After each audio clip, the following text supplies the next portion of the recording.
하나님의 말씀은 마태복음 5장 1절에서 12절 말씀입니다.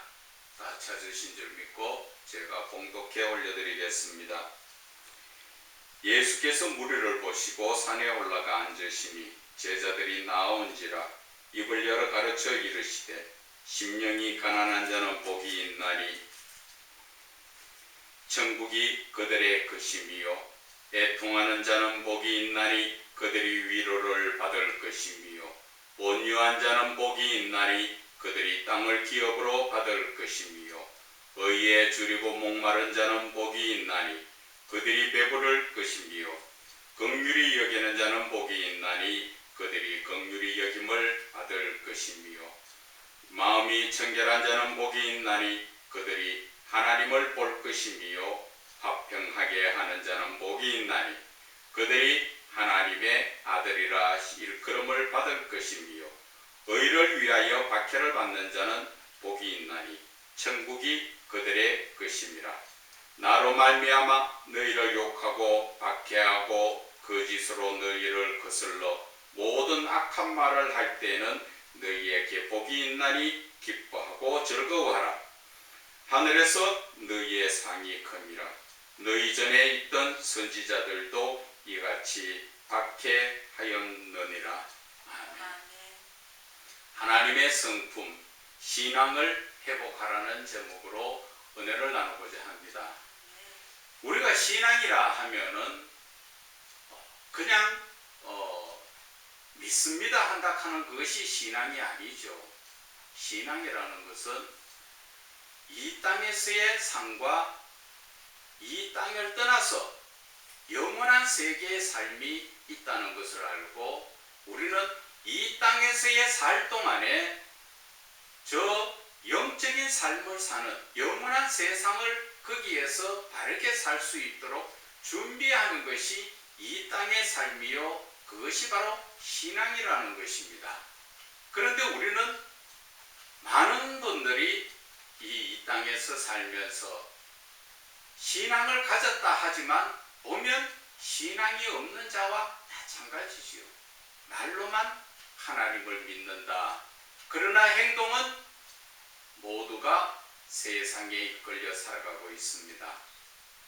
무엇보다도 지금 많은 주의 종들이 이 하나님의 말씀을 그 영적으로 풀지 못하고 그것을 자기의 생각과 그 개념 속에서 하나님의 말씀을 풀다 보니까 억지로 풀다가 멸망당한다는 베드로후서 3장 16절의 말씀과 똑같습니다.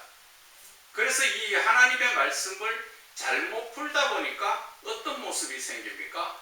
이단이라는 것이 새기게 됩니다. 하나님의 말씀을 바르게 잘 풀어나가면 그 끝은 하나님이 계십니다. 주 예수 그리스도께서 계십니다. 그러나 잘못된 이단들의 그 풀이를 따라가면 처음에는 그럴듯하지만 끝에 가면 결국 교주라는 사람이 나타나게 되는 것입니다. 그래서 오늘 하나님께서 저에게 이 팔복음의 말씀을 며칠 전부터 계속적으로 이 말씀에 대해서 상고할 수 있도록 은혜를 주셔서 성령 안에서 이 말씀을 여러분들에게 전할 수 있게 되는 것입니다. 이 하나님의 말씀을 성령으로 인해서 풀어야 되는데 사람의 그 머리로 풀려고 하다 보니까 아주 잘못된 우스운 이야기도 나옵니다. 제가 알고 있는 어떤 분 중에 한 사람은 창세기 1장 1절의 말씀을 태초에 하나님께서 이 천지 만물을 다 지었다고 창조하셨다고 그 말을 갖다가 태초에가 아니라 처음에 하려는 말을 씁니다. 처음에 하나님이 천지와 그 천지를 창조하셨다 이렇게 이야기하죠. 언뜻 들으면 그것이 옳은 것 같기도 합니다. 왜? 처음이니까. 그런데 그 사람은 이 성경에 대해서 깊이도 없고 성경 전체에 대해서 알지 못하다 보니까 그러한 이러한 얘기를 하는 것입니다. 태초라는 것은 즉 창세기 1장 1절의 태초라는 것은 무에서 유를 만들어 나가는 태초입니다. 하나님께서 하시는 태초라는 것이지요. 그러나 처음이라는 이 자체의 말은 유에서 유를 창조하는 것입니다. 하나님이 이 땅을 창조하신 후에 사람이 무언가 새로 시작할 때 처음이라는 단어를 쓰는 것입니다. 그것을 무언가 그 말을 잘 풀었다고 자기 자신을 높이고 의시대거리고 교만한 자가 하나님의 입장에서 성경을 푼 것이 아니라 자기의 생각을 가지고 사람의 입장에서 뭔가 좀 더 자기 자신이 하나님과 같이 높아지고 싶은 심령에서 성경을 풀다 보니까 태초에 하나님이 천지를 창조하시니라, 이 말을 처음에 하나님이 천지를 창조하시니라 이렇게 말을 요사하게 바꿔서 안 듣던 사람이 들어보니까 이야 그럴듯하네. 처음이라는 단어는 바로 사람이 보는 시각에서 이야기할 때 처음이라는 단어를 쓰고, 하나님이 시작하신 무에서 유를 시작하는 것이 바로 태초에 라는 단어를 쓰는 것입니다. 그것을 알지 못하다 보니까 거기에 헷가닥 넘어가 가지고 결국 이단 쪽으로 소리를 듣는 그러한 잘못된 성경을 해석하게 되는 것입니다. 그래서 오늘 이 하나님의 팔복음의 말씀도 우리가 그냥 일반적으로 우리가 여러분들이 많이 들은 팔복음, 그거는 어떤 의미입니까? 그것은 이렇게 하면 하나님께서 복 주신다. 지금까지 대부분의 목사님들이 그렇게 설교했지요. 이건 팔복, 8가지 복인데 이렇게 살면 여러분들이 엄청난 복을 받는다. 그러한 의미에서 이 하나님의 말씀을 잘못되게 해석을 하고 가르친 것이 참 많습니다. 이 하나님의 말씀의 팔복이라는 것은 여러분들이 하나님의 의도를 알고 예수님께서 오늘 왜 이 말씀을 하셨는가를 그 의도를 알고 이 말씀을 풀면 이 말씀이 달라집니다. 그냥 일반적으로 이 세상에서 복받으라 잘 살아라 그러한 의미가 아니지요. 이 하나님께서 주시는 팔복이라는 자체는 바로 하나님의 마음을 이야기하는 것입니다. 너희들이 하나님의 마음을 본받으라. 우리가 예수 그리스도의 마음을 본받는다 사도 바울이 말씀하셨지요. 그것이 오늘 이 말씀에 대해서 하는 것입니다. 예수님께서 심령이 가난한 자, 이 모든 자들을 쭉 이야기하는 것은 너희들이 바로 이러한 예수 그리스도의 성품을 닮아가고 회복되어야 된다. 그러므로서 너희들의 신앙이 바르게 된다. 그것을 이야기하는 거예요. 그래서 이 팔복음이란 자체가 일반 세상적으로 살아가는데 없는 사람들이 막 돈이 생기고 부자가 되고 그런 복이 아니라 이것은 하나님과 영원히 살아가는 그 삶 속에서의 우리가 받아야 될 그러한 영적인 복을 이야기하는 것이며, 이 영적인 복을 이야기하시면서 너희들이 이렇게 지금까지 죄악된 세상 가운데서 올바른 신앙의 정의를 갖지 못하고 정확하게 어떤 것이 신앙인가, 어떻게 살아가야 되는가를 제대로 깨닫지 못하고 있으니까 거기에 대해서 바로 예수님께서는 이 팔복이라는 것은 바로 하나님의 마음이요 너희들이 회복해야 될 하나님의 신적 성품이다. 이러한 성품으로 살 때 하나님께서는 하늘에 있는 영원한 복을 너희들에게 주시겠다. 그 의미의 복이라는 것을 여러분들이 아셔야 됩니다. 그렇지 못하고 마음이 식어 심령이 가난한 자 하니까 뭐 없어서 가진 것 없어 병들고 이런 사람들이 그냥 나오는가 이런 생각을 하고 있는데, 그런 거하고 천지차입니다.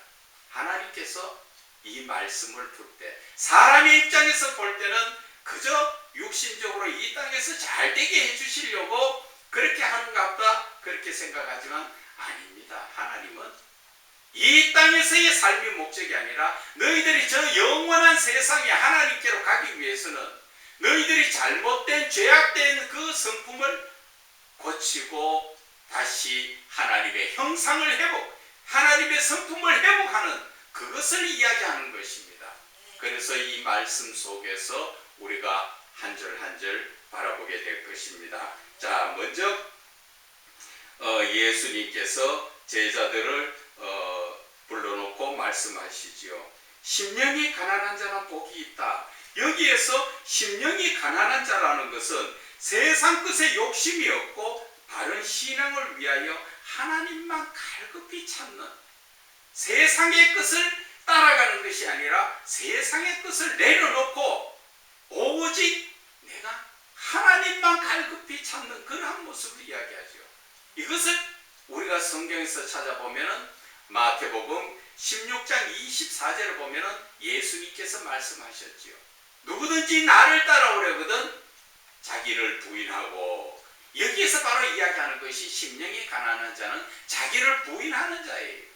세상의 것을 다 내려놓고 오직 주님만 갈급히 찾는 것이지요.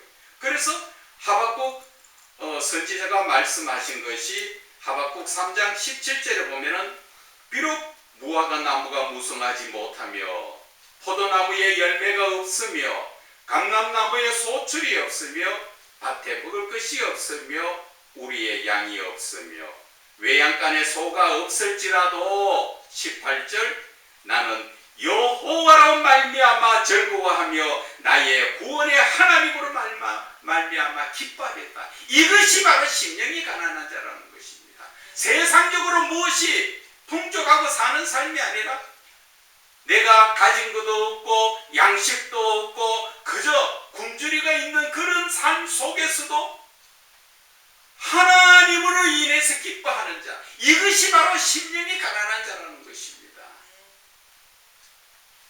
그래서 우리는 이 심령이 가난한 자의 뜻을 확실하게 알아야 되죠. 이러한 자들이 천국을 차지한다는 것입니다. 세상 환경과 여건을 따지는 것이 아니라 어떠한 어려움 속에서도 하나님만 바라보며 하나님께로 나아가기 간절히 원하는 자, 이런 자가 심령이 가난한 자요, 그런 자들이 하나님의 나라를 차지한다, 그들의 것입니다 말씀하셨지요. 그래서 4절에 보면은 애통하는 자는 복이 있나니 그들이 위로를 받을 것이며, 여기에서 애통하다는 것은 자신의 죄와 하나님의 말씀의 불순종에 대한 통해 자복을 하는 자를 우리는 애통하는 자라고 볼 수 있습니다. 그것은 시편 51편 17절에 하나님께 구하시는 제사는 상한 심령이라 하나님이여 상하고 통회하는 마음을 주께서 멸시하지 아니하시리로다. 내가 하나님을 찾으며 그 삶 속에서 내 자신을 돌아볼 때 죄와 하나님의 모든 말씀에 불순하며 살았던 것을 가슴을 치며 통해 자복하면서 하나님을 찾는 자, 그런 자를 하나님께서는 통회하는 마음을 주시어 주께서 멸시하지 않는다. 그것이 바로 위로를 받는다, 그러한 이야기죠. 그래서 우리는 이 애통하는 자의 모습이 어떤 것인가 제대로 알아야 할 것입니다. 사람의 모습으로 이 말씀을 풀면은 그저 이 땅에서 잘 된다는 복밖에 없지만 하나님의 입장에서 이 말씀을 왜 주셨을까를 생각하면서 풀어나가면 하나님의 은혜와 하나님의 그 뜻이 내가 무엇을 하기를 원하는가, 너는 살아가면서 죄 앞에 애통하는 자가 되라, 너는 하나님 앞에서 항상 심령이 가난한 자가 되라, 그러한 의미의 말씀인 것입니다. 지금까지의 풀어봤던 그러한 말씀과는 그 자체가 다릅니다. 그래서 5절에 온유한 자는 복이 있나니 그들이 땅을 기업으로 받을 것이며, 온유한 자라는 것은 백성의 구원을 위하여 자기 자신의 목숨을 버리는 것을 온유하다고 이야기합니다. 우리가 그냥 일반적으로 온유하다는 것은 마음이 따뜻하고 친절한 사람을 온유하다 하지만, 성경에서의 온유는 그 뜻이 의미가 다릅니다. 여기에서 보면 민수기 12장 3절에 보면은 이 사람 모세는 온유함이 지면의 모든 사람보다 더하더라. 온유한 자는 성경상에서 모세와 예수 그리스도밖에 없지요. 그들은 많은 백성들의 그 생명을 구원하고자 자기 자신을 버리려고 하는 그러한 자가 바로 온유한 자라는 것을 이야기하는 것입니다. 그래서 출애굽기 32장 32절에 모세는 이야기합니다. 그러나 이제 그들의 죄를 사하시옵소서. 그렇지 아니하시오면 원하건대 주께서 기록하신 책에서 내 이름을 지워버리세요. 내 하나 지옥 가도 좋으니까 하나님 저들의 생명을 구원해달라고. 지금 이 시대는 내 하나만 잘 되어서 나만 천국 가면 된다 하는 사람들이 많지요. 그러나 이 온유하다는 것은 성령의 9가지 열매 속에서도 온유가 나오지요. 그래서 오늘 이 팔복의 모든 말씀은 하나님의 마음이요, 하나님의 신적 성품이요, 우리가 그 신적 성품을 회복해야 되는 것을 이야기하는 것입니다. 그래서 6절에 보면 의에 줄이고 목마른 자는 복이 있나니 그들이 배부를 것이며, 의에 줄이고 목마르다는 것은 세상 죄를 떠나 하나님 사랑 안에서 바른 신앙의 삶을 살고자 간절히 애가 타는 자. 이것을 시편 다윗은 이야기합니다. 42편 1절에 보면 하나님이여 사슴이 시내 물을 찾기에 갈급한 같이 내 영혼이 주를 찾기에 갈급합니다. 이런 자가 바로 의에 줄이고 목마른 자라는 것을 이야기하죠. 우리의 심령도 하나님이여 내가 시내 물을 찾기에 하나님의 말씀을 찾기에 갈급한 같이 내 영혼이 주를 찾기에 갈급한 이러한 의에 줄이고 목마른 자가 되어야 하는 것입니다. 그런 자들은 배가 부르다 하는 것은 무엇을 이야기합니까? 바로 영적으로 말씀을 풍성히 먹을 수 있다는 것을 이야기하는 것입니다. 그리고 7절에 보면은 긍휼히 여기는 자는 복이 있나니 그들이 긍휼히 여김을 받을 것이며, 긍휼히 여긴다는 것은 하나님 사랑의 성품으로 용서와 배려에 불쌍히 여기는 것, 상대방 형제 자매들을 바라볼 때 긍휼히 여긴다는 것은 그의 잘못된 죄나 잘못된 것이 있을 때 그것을 용서하고 그것을 또 이해를 하고 배려해주는 하나님의 사랑이라는 것을 이야기하는 것이죠. 그래서 마태복음 6장 12절에는 우리가 우리에게 죄 지은 자를 사하여 준 것 같이 우리 죄를 사하여 주옵시고 이렇게 말씀하셨지요. 내 이웃을 긍휼히 여긴 것 같이 하나님께서도 우리에게 긍휼히 여김을 받게 하여 주신다는 것입니다. 그래서 8절에 마음이 청결한 자는 복이 있나니 그는 하나님을 볼 것이다. 이것은 회개로 죄 사함을 받아 내 영이 깨끗하여졌을 때, 내 영이 죄로부터 깨끗하여졌을 때 바로 하나님을 본다는 것이지요. 그래서 마태복음 3장 8절에는 이야기합니다. 세례 요한이 회개에 대해서 이야기할 때 회개에 합당한 열매를 맺어라. 한번 회개했으면 똑같은 죄를 또 범하지 말아라. 그것을 이야기하지요. 그래서 사도행전 7장 55절의 말씀이 스데반이 성령 충만하여 하늘을 우러러 주목하여 하나님의 영광과 및 예수께서 하나님 우편에 서신 것을 보고 56절에 말하되 보라 하늘이 열리고 인자가 하나님 우편에 서신 것을 보노라 한데, 바로 스데반 집사가 자기의 영이 예수를 받아들이고 그 영이 깨끗하여졌을 때 하늘이 열리고 하나님을 보는, 그래서 마음이 청결한 자가 하나님을 볼 거라고 말씀하신 것입니다. 그래서 구절을 바라보게 되면은 화평하게 하는 자는 복이 있나니 그들이 하나님의 아들이라 일컬음을 받을 것이요. 이것은 화평하게 한다는 자는 바로 하나님의 사랑으로 헌신적 신앙의 삶을 사는 것이지. 신앙 가운데서 하나님의 사랑으로 내 자신을 들여서 희생을 하든, 이 화평하게 하신 분이 누굽니까? 예수 그리스도. 하나님과 우리 사이에 막힌 담을 자신의 십자가의 보혈로 말미암아 우리를 화평케 하셨잖아요. 그것처럼 야고보서 3장 18절에 화평하게 하는 자들은 화평으로 심어 의의 열매를 거둔다. 의의 열매, 그것이 바로 하나님의 아들을 일컬음을 받는다. 내 자신을 헌신적으로 내어놓고 내가 상대편에 대해서 조금이라도 올바른 신앙으로 이끌기 위해서 내 자신을 희생할 수 있는 이러한 삶을 우리는 그들을 화평하게 하는 것이다. 그래서 하나님과 우리 사이에 막혔던 담을 예수 그리스도께서 십자가에 지시면서 그 보혈로 말미암아 막힌 담을 헐어서 하나님과 우리를 화평하게 하신 분이 바로 예수 그리스도다 하는 것을 말씀을 드리는 것입니다.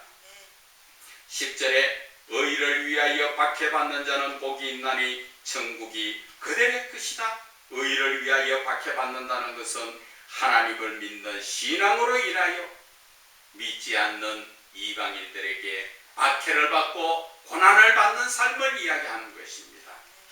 이 말씀에 다윗은 시편 22절에 22편 20절 내 생명을 칼에서 건지시며 내 유일한 것을 개의 세력에서 구하소서. 개의 세력이라는 것은 믿지 않는 자, 하나님을 믿는 자들을 핍박하고 그를 박해하는 자들에게 손에서 구하소서. 21절에 나를 사자의 입에서 구하소서. 주께서 내게 응답하시고 들소의 뿔에서 구원하셨나이다. 그 말씀이 바로 의를 위하여 박해받는 자, 그들이 바로 천국이 그런 사람의 것이라는 것을 이야기하는 것입니다. 11절에 나로 말미암아 너희를 욕하고 박해하고 거짓으로 너희를 거슬러 모든 악한 말을 할 때는 너희에게 복이 있나니 기뻐하고 즐거워해라.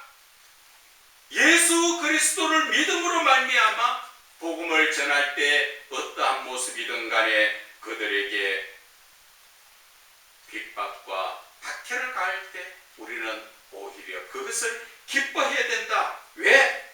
하늘에서 우리는 큰 면류관이 준비되어 있다는 것을 하나님께서 우리에게 오늘 말씀하여 주시는 것입니다.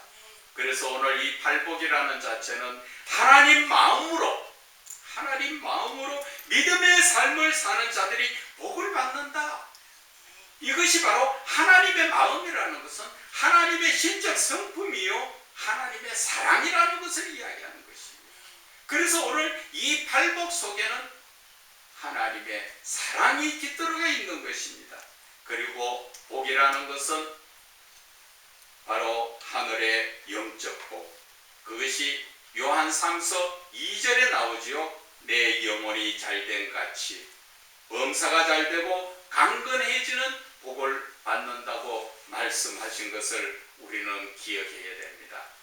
하나님의 오늘 예수님께서 우리에게 주신 이 팔복음의 말씀은 하나님께서 우리에게 주신 그 신적 성품을 우리는 회복하여서 그 하나님이 주시는 복, 내 영혼이 잘되는 복, 그리고 강건해지는 복, 범사의 모든 것이 형통하게 이루어지는 복, 이런 것을 우리는 받아서 누려야 되는 것입니다.